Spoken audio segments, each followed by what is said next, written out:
رومانوی داستانوں میں جہاں ہیر رانجھا، سسی پنو، شیری فراز اور مرزا صاحب قابل ذکر ہیں، وہاں ایک اور لازوال داستان لیلا مجنوں کی ہے، جس نے اپنا ایک منفرد مقام بنایا اور پڑھنے والوں کے دلوں کو گرما ڈالا۔ یہ کہانی ہے دو قبیلوں کی۔ ایک قبیلے میں قیس نامی ایک بچہ پیدا ہوا اور دوسرے قبیلے میں ایک لیلا پیدا ہوئی۔ لیلا مجنوں کی کہانی 7ویں صدی کی ہے۔ اس وقت عرب کے صحراؤں میں امیروں کو راج تھا۔ انہی میں سے ایک امیر کے گھر قیس پیدا ہوا اور قیس کے پیدا ہونے کی خوشی میں جشن منایا گیا۔ اس جشن میں ایک نجومی بھی آیا تھا۔ اس نے قیس کو دیکھنے کے بعد یہ پیش گوئی کی، یہ بچہ بڑا ہو کے عشق کے چکر میں پڑنے والا ہے۔ نجومی نے پیش گوئی کی کہ آنے والے وقت میں قیس محبت میں دیوانہ ہو کر در بدر بھٹکتا پھرے گا، اور دوسری طرف عرب کی ایک اور شاہی سلطنت جہاں ایک چھوٹی سی بچی لیلا پیدا ہوئی۔ گویا خدا نے اسے صرف قیس کے لیے بھیجا ہو۔ لیلا کی پرورش ایک شہزادی کی طرف ہوئی۔ وہ دیکھنے میں بھی بہت خوبصورت تھی۔ اس کے گھر میں لیلا کے والدین اور ایک بھائی تھا۔ جب قیس ابتدائی تعلیم مکمل کر رہا تھا تب لیلا دمشق کے مدرسے میں اسی مدرسے میں پڑھنے کے لیے آئی تھی۔ لیلا کو دیکھتے ہی قیس اس سے محبت کر بیٹھا۔ بچپن ہی میں لیلا اور قیس ایک دوسرے کو پسند کرنے لگے۔ مدرسے کے استاد نے کئی دفعہ دونوں کو کہا کہ دونوں اپنی تعلیم پہ توجہ دیں، لیکن قیس کی نظر کبھی لیلا سے ہٹتی ہی نہیں تھی۔ وہ قیس کی محبت میں اس قدر بڑھ گئی کہ اس نے بچپن ہی میں لیلا لیلا رٹنا شروع کر دیا۔ ایک بار تو جب مولوی صاحب نے قمیض سے قیس سے اللہ کو لکھنے کو کہا تو اس نے اللہ کی بجائے لیلا لکھا، یہاں تک کہ مولوی کی بار بار کہنے پہ بھی قیس نے اس کی ایک نہ مانی اور وہ لکھتا رہا۔ ناراض مولوی نے جب اسے چھڑیاں مارنی کرنی شروع کر دیں تو لیلا جس کا نشان لیلا کے ہاتھوں پہ پڑنا شروع ہو گیا۔ یہ دیکھ کے مولوی بھی چونک گیا اور یہ معاملہ دونوں کے اہل خانہ کو بتا ڈالا۔ جب مولوی نے ان دونوں کو گھرانے سے ان کا تعلق تذکیہ کیا تو دونوں کو الگ کر دیا گیا اور چاہ کر بھی ایک دوسرے سے مل نہ سکے۔ وقت بدلا لیکن محبت نہیں بدلی۔ برسوں کے بعد اب دونوں جوان ہو چکے تھے۔ ایک بار لیلا اور قیس دونوں ایک ہی میلے میں پہنچے۔ قیس کی آنکھیں جیسے لیلا کو تلاش کر رہی تھیں۔ دونوں نے ایک دوسرے کی نظروں کو پہچان لیا۔ لیلا کو اپنے بچپن کی محبت دیکھ کے اتنی خوشی ہوئی جتنی کسی پرندے کے ٹوٹے ہوئے پروں سے ملنے سے ہوتی ہے۔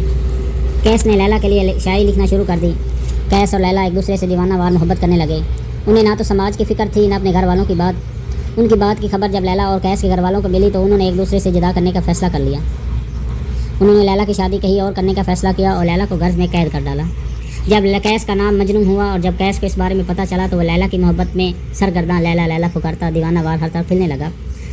اس کے بعد اس کی حالت خراب ہوتی چلی گئی۔ قیس کہیں بھی جاتا لوگ اسے مجنوں مجنوں کہہ پر پکارتے اور پاگل سمجھ کر پتھروں کی برسات کر ڈالتے۔ لیلا کی شادی کسی اور کے ساتھ لیلا اور قیس کی تمام کوششوں کے باوجود ایک بخت نامی شخص سے کرا دی گئی۔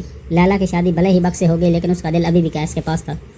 لیلا نے شوہر کو شوہر ماننے سے انکار کر دیا اور صاف طور پہ کہہ دیا کہ وہ مجنوں سے محبت کرتی ہے۔ یہ سن کے بخت غصے سے تلملانے لگا اور لیلا پر ظلم و ستم کرنے لگا۔ اتنے ظلم و ستم سہنے کے بعد بھی لیلا کے دل سے محبت کم نہ ہوئی۔ لیلا کی ایسی حالت دیکھ کر بخت بھی حیران تھا کہ کوئی کسی سے اتنی محبت کیسے کر سکتا ہے۔ اس نے لیلا سے کہا وہ اسے طلاق دے دے گا۔ لیلا نے اس سے درخواست کی کہ وہ صرف ایک بار مجنوں سے ملنا چاہتی ہے۔ بخت لیلا کو اپنے ساتھ لے کے مجنوں کی تلاش میں نکل پڑا۔ جب مجنوں کو لیلا کی حالت کے بارے میں پتہ چلا تو وہ بھی گرم صحراؤں میں چلتے ہوئے لیلا کی تلاش میں نکل پڑا۔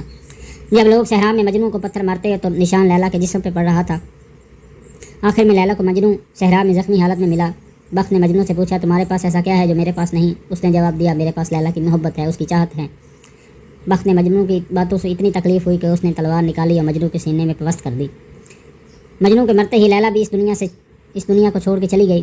بھلے ہی زندگی میں دونوں مل نہ پائے لیکن موت نے ایک دوسرے کو ایک کر دیا۔ دونوں کے مزار انوپ گڑھ مجنوں لیلا اور محبت موت ہوئی، وہاں دونوں کی لازوال محبت بھی دفن ہو گئی، لیکن ان دونوں کی لازوال محبت ہر دور کے لیے زندہ جاوید ہو گئی۔ منت مانگنے آتے ہیں لوگ محبت کرنے والے۔ اس مقبرے پر ہر 15 جون کو میلہ لگتا ہے جہاں ہزاروں کی تعداد میں عاشق جوڑے اپنی محبوب کی سلامتی کے لیے مدد مانگنے آتے ہیں۔ کہتے ہیں جو بھی یہاں ماتھا ٹیکتا ہے اسے اس کی محبت ضرور ملتی ہے۔ اسی امید سے ہر برس کافی بھیڑ ہوتی ہے۔